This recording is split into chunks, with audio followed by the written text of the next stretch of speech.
are you saying that a systems mindset is useful to bring to a city and to view a city as a complex, dynamic system?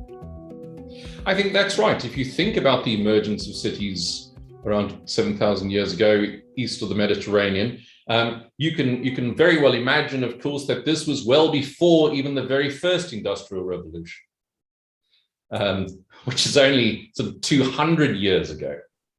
So for the vast majority of the history of the development of cities, of course, we weren't thinking of them really as industrial hubs. We were really thinking of them as new forms of society, where an increasing number of connections could be made with an increasing number of diverse people. Cities, by their very definition, are more diverse. The beauty of systems thinking, and particularly living systems theory here, is when you start thinking of a city as a living organism, you start thinking very carefully about how you value these various role players in that system, how they really move, and how that city can become alive. Now, going back to the first industrial revolution and what that did for the development of cities, really gave us the mindset that cities work like machines, that they are to be treated like machines, that there are good parts and bad parts. The bad parts must be avoided or removed or replaced, and that they're almost programmed.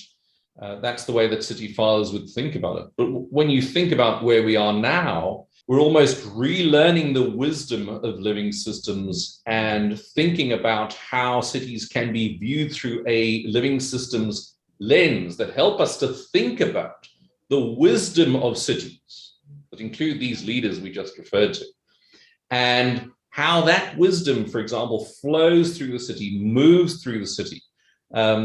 And that wisdom can take the form of the intellect, of the talent there, but of course includes its natural resources. It sounds intuitive, doesn't it? And yet when you look at city design and you see the enormous disjuncture between where so many of the citizens live and where so many of the working opportunities are, the disjuncture between various, particularly in some developing economies, between where citizens live and what the transport infrastructure looks like, then you can see actually the simple idea of connectedness, even that is something we're just beginning to learn about as we think about cities as living systems.